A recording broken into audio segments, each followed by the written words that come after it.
Good afternoon and welcome. This is Ep01. I am here to make an FTB or Feed the Beast introduction video. I host a multiplayer server and multiple users on there have not ever played modded Minecraft before, and I went around looking for modded Minecraft intro videos. There's a lot out there, but nothing that really piqued my interest. So without that, I figured I'd go ahead and make my own. So for anyone who's not aware, Feed the Beast, it's going to rain. It's going to rain, of course. Feed the Beast takes vanilla Minecraft and adds to it, adds a whole bunch of additional mods onto it. So there's a lot of other machines and toys to play with.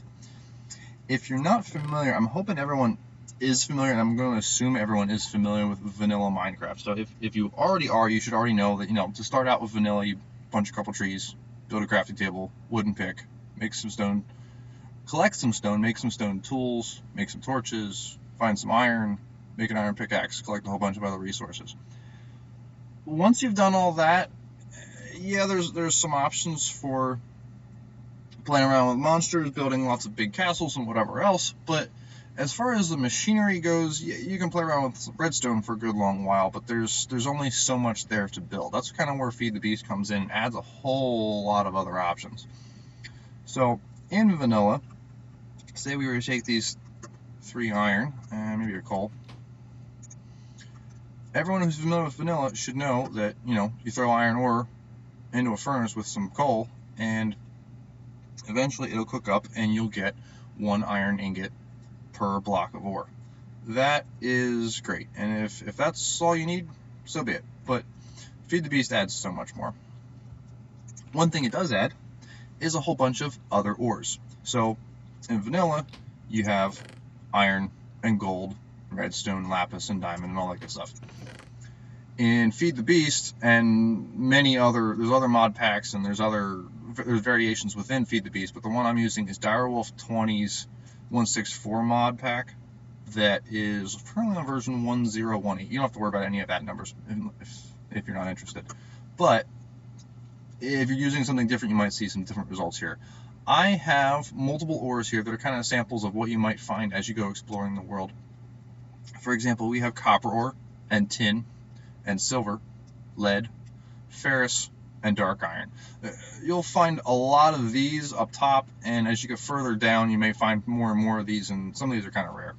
Other things you'll find that won't necessarily come down to you as ores, kind of like the way redstone does, come down as dust. You'll find Certus quartz and Certus quartz dust. You'll find some shards, you'll find gems, all kinds of other good stuff. There's a lot of other things. This is just kind of the beginning example of what you can find out there. So what you'll notice as I'm hovering over this, there's showing a couple different things. One is it's showing you the name, and then also in blue it's showing you the name of the mod. So for example, this mod, this copper ore comes from its thermal expansion. There's actually a couple mods that add copper, but that's another story. If you hover over Certus quartz, you'll find that it comes from the Applied Energistics mod. Not a huge deal to know about right now, but if you want to go learn about other mods, that's kind of where you want to start with, is what is this? Where did it come from? Oh, this comes from Thaumcraft. Maybe I should go look up what Thaumcraft has to offer. Now, with normal Minecraft, vanilla, you have, of course, your basic torch. So little things sometimes you can get other torches that are a whole lot easier to make because you don't have to go find wood for them. Let me show a couple quick things here. I'm just going to steal one of these torches, and I have a little note here that says NEIR. Well, what the heck is that? Well, if you hover over something and you don't know what it's from and you don't know how to make it, but you found it in the world, I'm going to go ahead and hit the R key on this. Because my mouse was over top of it and I hit the R key, this is now telling me how to make this torch. And this torch, as you can guess, is from the Mod Tinker's construct. So how do we make it? Coal or charcoal and stone rods or stone tool rods. Well, that's great. I know how to find coal and I know how to make charcoal because it's vanilla, but how do I make stone rods? Well, you can click on this here and go that, and I can make stone tool rods via 2 pieces of cobble or 2 pieces of stone. Alright, so that doesn't sound that exciting, but it can be handy when you're down in the mines and all you got's cobble and you don't have any wood. There's a lot of that where you take a basic concept from vanilla and you expand on it, and you'll probably find a lot of this. If you can invent it, it's possible it's already in Feed the Beast or other mod packs. So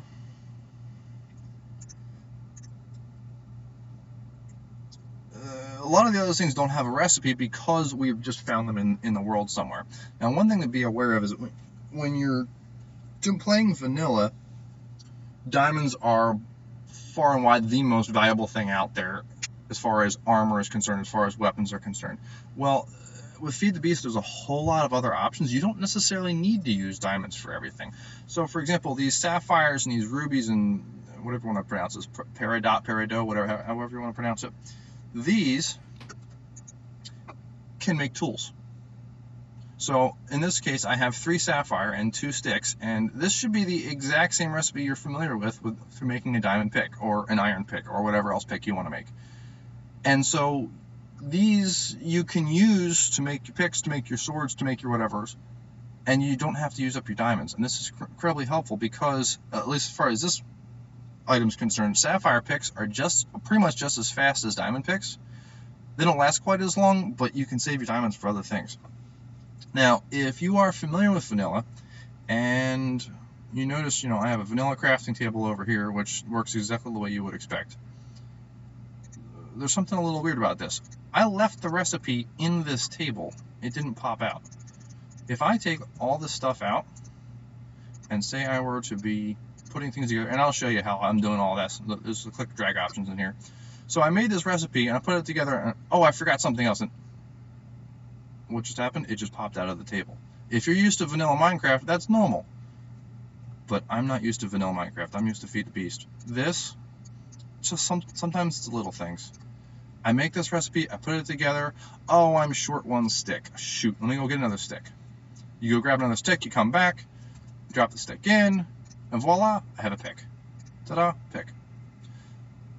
This saves a world of time. And as you'll notice, as I'm hovering over things, top center, the same as what we had before with, I'm hovering over this and it's telling me the name of the item and it's telling me in blue what the mod is. When I just simply point my mouse at something, if I'm, in range, then up top center, it's also showing the name of the item, which is a crafting station in this case, and it's from the mod Tinkerer's Construct. So these are actually really, really cheap to make. So, again, you can leave recipes in there. I preset this recipe. I have a furnace ready to go, but you could have a whole lot more complicated recipes, and trust me, we will get to more complicated recipes.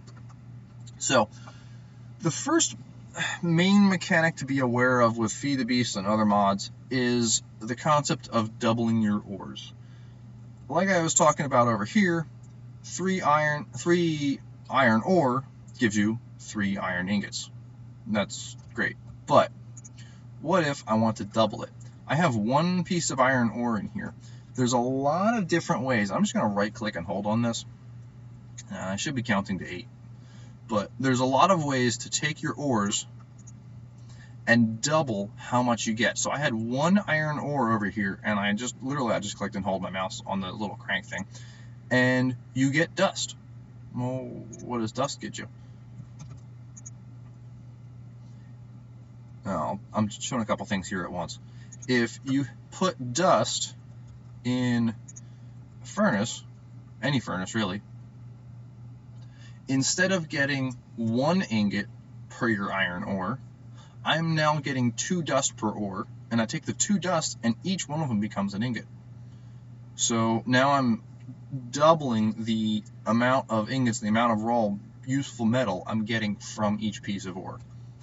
This is wonderful because, it saves you time. It puts a little bit of effort into it, and sometimes later down the line we'll have other machines that'll do things for us.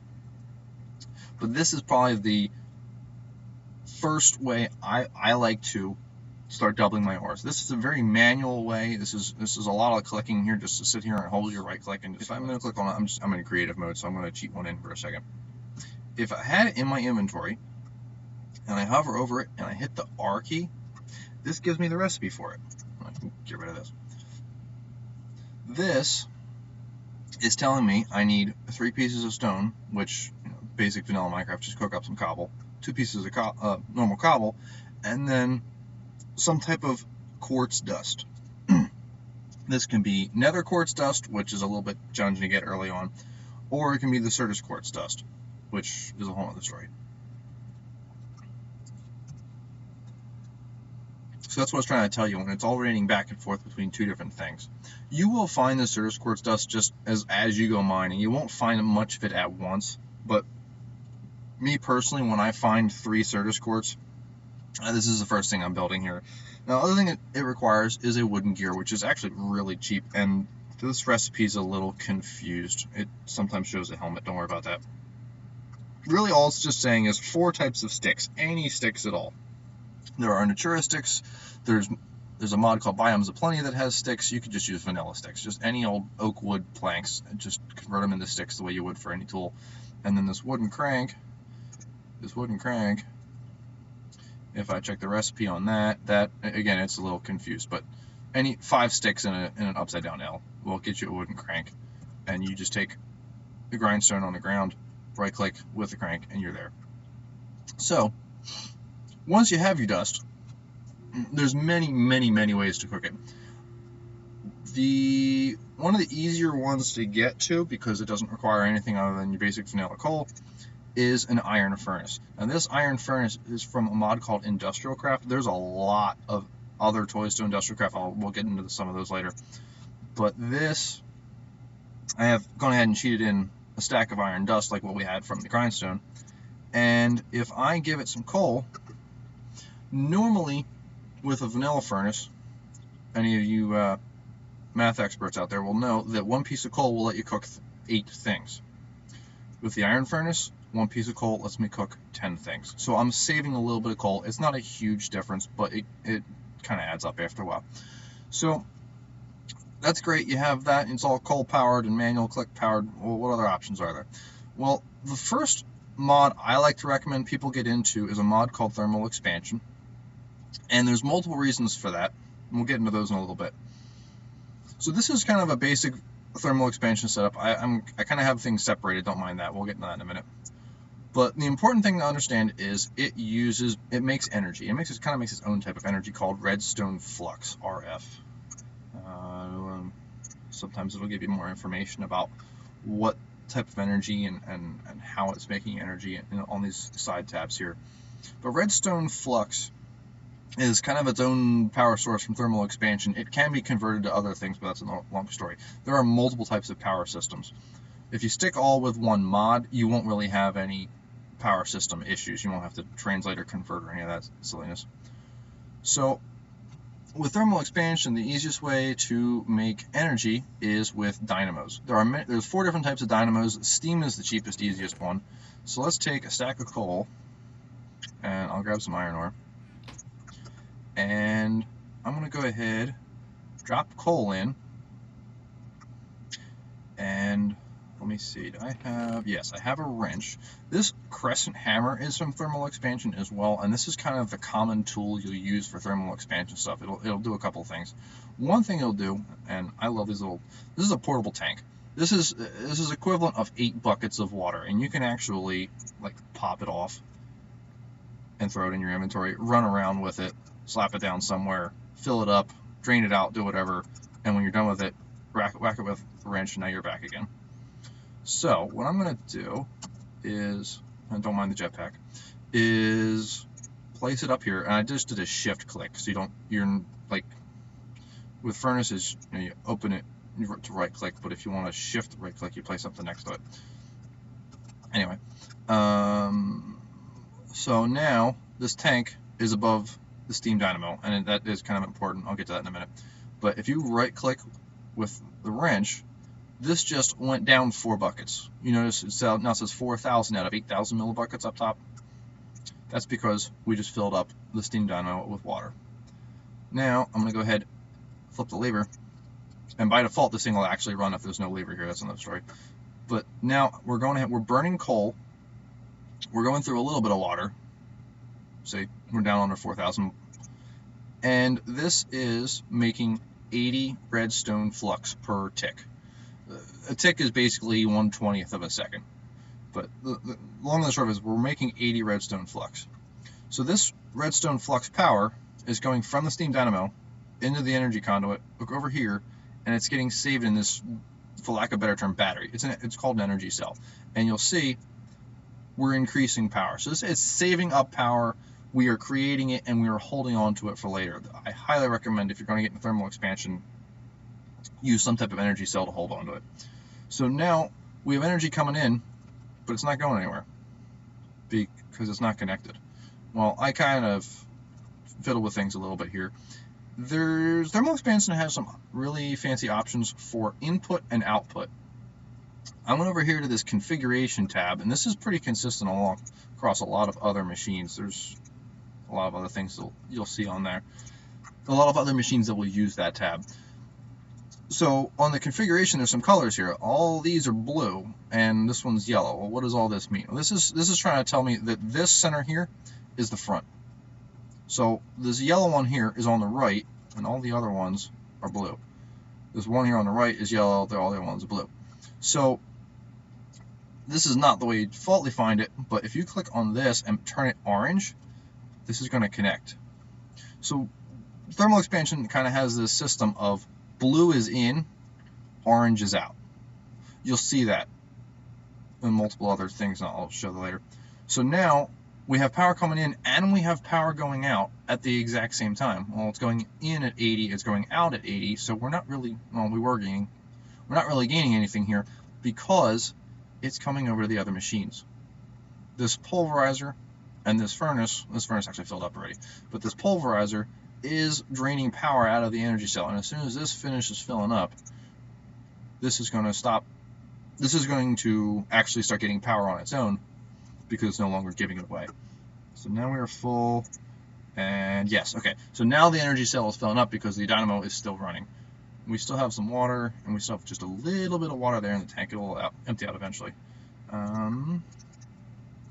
know what? If I go out of creative and into survival mode, you are now playing adventure. No. Alright, I am now playing survival. So, normal vanilla bucket, normal vanilla infinite water source, bucket of water. Water, water, water, water. This is a really simple, easy way to take coal and water and make energy. So now that we have energy, what do we do with it? Well, this pulverizer is the thermal expansion equivalent of the grindstone, except we don't have to sit here and click on it. With pulverizer, and you know what, I'm going to just clear that for a second. I'll explain what I just did. But what I can do here with the pulverizer is take ores and drop it in. Now this is pretty quick, like even compared to most other machines we've seen so far. This is moving. That we now have burned through 2 pieces of iron ore, and we have 4 pulverized iron. And this is going to keep on going. Now remember, I was talking about blue is in, orange is out. Well, what would happen, I'm going to take the rest of these out. If I click here, the top of this machine is now blue. Top is now blue. Stop it. So now, if I were to take my iron ore and stick it in my hopper, it'll drop in. If I did not have that on there, and I stuck all my iron ore in there, it's not going to go anywhere because the machine says I'm not letting anything in from the top. So if we again set blue to top, blue square here, blue square here, blue square here, crunch, and now my ore is coming in from the top and have them go out automatically. I'm going to go ahead, I'm going to click on this right side, and we can't see what the right side is because there's a furnace right here. And by the way, this furnace will work just like a vanilla furnace. It'll just work just like an iron furnace, just a question of how it's powered, etc. So this is accepting things from pretty much everywhere. It's accepting things from the left, and the top, and the bottom, and the back. I'm going to go ahead, I'm going to hit this twice, and now red is red, and it is automatically pushing stuff from this right slot here into the inventory to its right. And we can hit this again, and it'll automatically try to eject stuff in this slot. There's Pulverizer does some fancy stuff with trying to get extra metals out of things sometimes. If we click this a couple times, now we have the orange. So this is kind of the orange standard out, which in this case for the Pulverizer is out for everything. So it's trying to eject everything it has into the redstone furnace. Well, the redstone furnace is accepting things from the left, among other places, and it's trying to eject to the right. Well, it knows there's nothing here on the right. If I were to put a chest here, it would automatically start ejecting things. But no, I have a chest on top, which is empty right now. So let's go ahead and change our top to orange. And it's not doing it super fast, but it is ejecting things quicker than it's processing. So now we're automatically taking ores, going in the hopper, down into the pulverizer, over to the furnace, and up into the chest. So now, if I were to steal a whole bunch of ore and throw that in there, and then grab a whole bunch of this and throw that in there, this will now all auto-process. It'll come down in, it'll eventually get processed. It has to kick this little piece out first. So it's still going to wait for this furnace to finish. But once this has kicked out, and it'll then start pulverizing the copper, and we'll get copper dust, which will then be cooked up, and we'll get ingots for everything. So that's kind of thermal expansion in a nutshell. Now, there's a whole bunch of other advanced options here for playing with the crescent hammer and whacking things apart. But let me just really briefly mention a couple other tools over here. I have a leadstone energy conduit, and I have gold, and I have silver. Well, these machines over here are not connected to anything right now. I have energy conduit running along the back here, out of the battery energy cell, and they connected to all these other machines. These machines, I misclicked. These other machines don't really have any power. I just got a little bit because I just had it connected. This is a fancy cooker for alloy recipes and things of that nature. You won't need it early on, but it is very helpful later. And then this stuff is definitely the more advanced thermal expansion stuff for melting things like melting redstone down in order to make liquid redstone. Liquid redstone goes here, and then you can put the liquids into items like buckets and whatever else.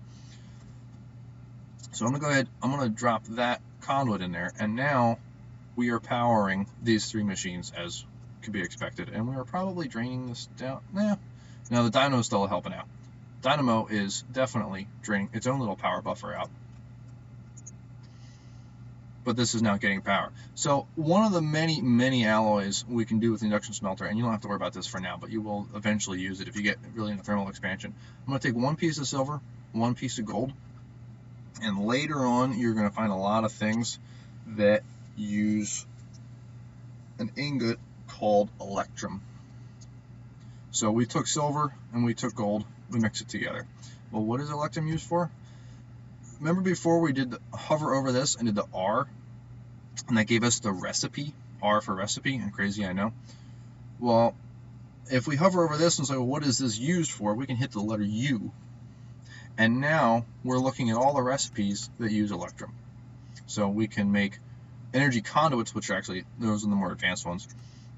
You can make energy cell frames, which can then be used for energy cells later. That's bigger energy cells. And all kinds of other good stuff. So electrum basically revolves around power and transmission thereof. So I said I'd go back and cover a couple little things, so I figured I'll go ahead and do that now. Some time has passed. At this point, the silver has copper has finished. I should have some copper ore. I actually got some gold and some ferrous. That's because the pulverizer kind of will occasionally, on rare chances, get a little bit extra. Ferrous can occasionally come from iron, apparently 3 out of every 64 times, roughly. And gold, apparently, can come from copper. You can kind of guess what the ratio is there, too. Now, my silver did not finish because I ran out of water here, apparently. But that's okay. And just to jump back here to the iron furnace, we did indeed get 10 iron ingots. Now, I mentioned that I would show you what I was doing here with this tab. By default, this has a lot of things turned on. There's a couple advanced options here. One of them is to shift. I'm holding the shift key and I click once on the center. That kind of clears everything, and then you can cycle through all the colors if you wish, and you can pretty much connect any side with any color. So if you wanted to get really crazy and have things go in from the bottom and go out the top, and it just seems backwards to me, but you can do it if you want. I, by default, will generally just do something like that.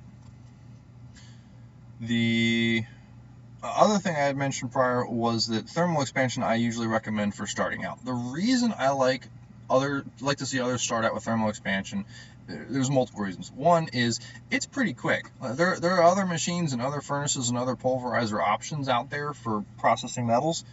Thermal expansion is one of the fastest up front. So as long as you have coal in the case of a steam dynamo, or if you have lava in the case of other types of dynamo, there's a magmatic dynamo that burns off lava. If you can find those resources, then this is very easy to keep going. The other thing is that there's actually some mods, like we'll get into industrial craft a little bit further in a bit. The thermal expansion machines won't make you pay for mistakes. If you hook something up incorrectly, the worst case is you have no power and things won't run. There are other mods that by default will actually explode if you hook them up incorrectly. Thermal expansion will not explode, it just simply won't connect, or it won't power something. Or it just won't transfer that much power through. It'll only say, oh, I can only take half your power. So there's no harm there. You can try to push as much power as you want through one of these conduits, and it's not going to overheat or anything like that. Other thing to be aware of is there are four different power tiers for the energy cells. This is a leadstone energy cell. It's pretty cheap and easy to make. It's a whole bunch of lead and redstone, kind of where the name leadstone comes from, and the conduits are a very similar price point. But you don't want to put more than one dynamo on it because it'll just be a waste. You can upgrade, and there's other advanced options. We can go into that in a second. One other thing I wanted to go over is the crescent hammer. I was occasionally doing things like popping this off. Well, the way you do that, if you plop one of these down, you can put water in it or whatever. Then what I'm doing in order to pop it off is shift and right click with the crescent hammer, because this is a thermal expansion crescent hammer and this is a thermal expansion tank. It won't always work if they're different mods. Sometimes it will. Some mods play nice with others, some mods don't. But what this means is you can move it around, you can fill it up, and then shift right click and pop it off. This goes the same with the conduits. You probably don't want to take a pick to this. That may cause problems. But if you shift and right click with the hammer, it pops right off. Nice and easy. And then you're no longer connected and you can move things around if needed. If you want to move your machine somewhere else, you certainly could. I won't play with this too much.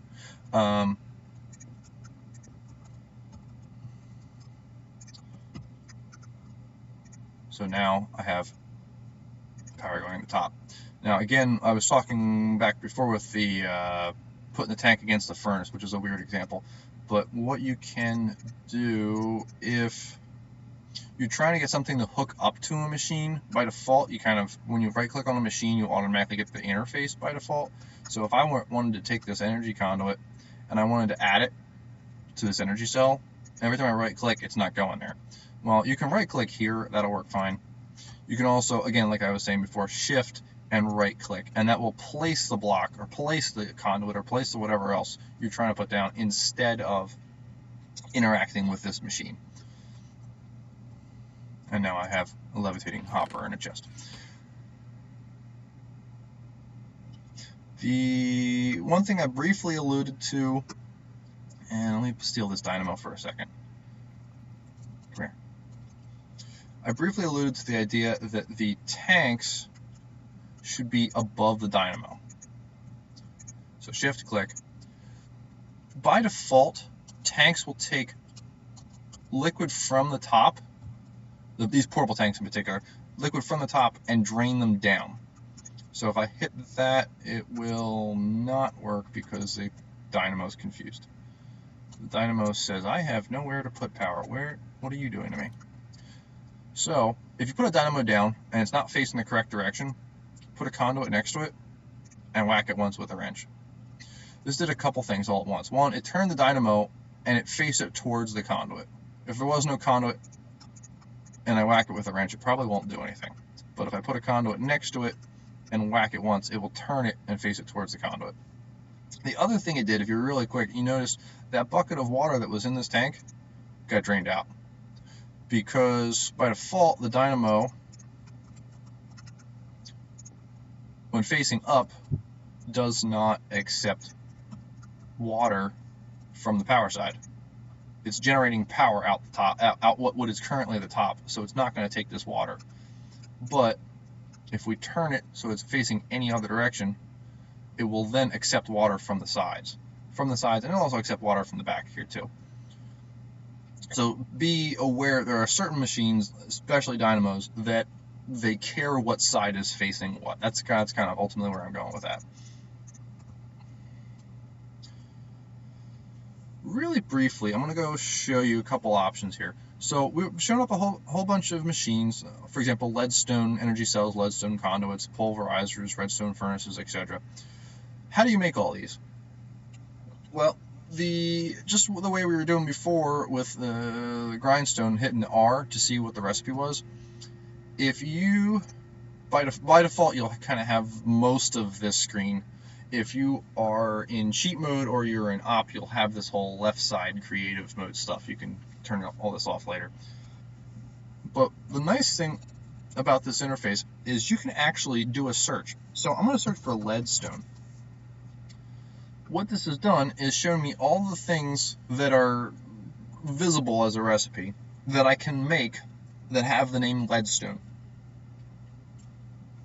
Now, I am currently in survival, but I'm an op, so that's another story. If I click on, nope. I am going to go into options. This is NEI, by the way, this whole entire extra interface. I'm going to go into recipe mode, so I stop cheating things in. By default, this is kind of a more normal interface. If you click on this once, this is going to now show you how to make this leadstone energy cell. And you can hit shift for details, and it'll say, okay, well, it can hold 400,000 RF, and it can have 80 in and out. Well, this is how you make it. There's a couple different things. You need copper ingots, etc., etc., etc. You make conductance coil, which, like I was talking about before, it needs electrum. And you need this leadstone energy cell frame. Well, what is this? This is lead, and lead, and lead, and lead. 9 redstone dust in a block, and then 4 pieces of glass. And there's a lot of different glass options. You can kind of ignore most of them and just use basic vanilla glass. Cook up some sand, you'll be good. So, if you have an energy cell frame, and you have a conductance coil, and you have a couple pieces of copper, you can make this energy cell, and then you can store your power. Likewise, the energy conduit, like I was saying, does the 80 redstone flux a tick, and that is fairly cheap. Just a little bit of lead, a decent amount of redstone, and some glass.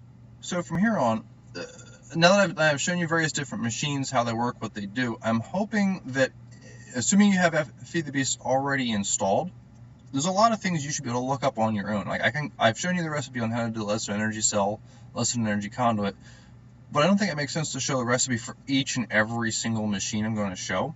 So for example, like if I say, okay, here's an induction smelter, this is what it does. Well, you should be able to pull up Feed the Beast, jump in here, type in the word induction smelter, type in the word induction down here, and from there, you should have options right up here. You can click on the machine, and that will allow you to look up the recipe. So I'm hoping that you'll be able to do that, and I'm not going to, from here on, I'm not going to bother showing each and every recipe. I'm going to assume that people are able to get in here, click on things, say, okay, well, this is going to take a couple things. This is going to take some copper. Now, there are a couple advanced things to be aware of, especially with thermal expansion, machine frame. You can get a machine frame via this recipe or this recipe. So just be aware there's going to be some alternate options, and occasionally there'll be some arrows down here. There'll be some arrows up here on occasion if you're using different machines to make the same thing. But in this example, this bottom recipe only takes 4 iron, and on the top recipe here, it takes 4 steel. This is just giving you more options. You don't need to use the top one. In fact, iron is cheaper to make than steel. So if you have iron and a bunch of glass and a little bit of gold, you can make a machine frame pretty easily. Now, There's some more advanced recipes, like for example for Invar. Invar is very similar to Electrum, and when you click on it, you're gonna not necessarily see the most useful recipe, because you don't really just make Invar nuggets. If you browse around and hit next, there's a couple options here. Well, we can take Invar blend, but I don't know how to make Invar blend. I can pulverize something to make, no, I don't want to do that.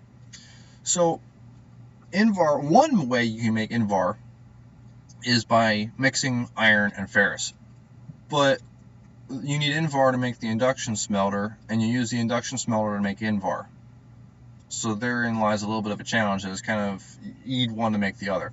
Well, the easier way, and you browse around, you'll eventually find this if you click on enough things. An Invar blend, there's a couple ways to make Invar. One of them is dust. If you drop iron dust, and it's rotating through the different dusts. You can use pulverized iron, you can use industrial craft iron, etc. But if you make 2 iron dusts and 1 pulverized ferrous in the pulverizer,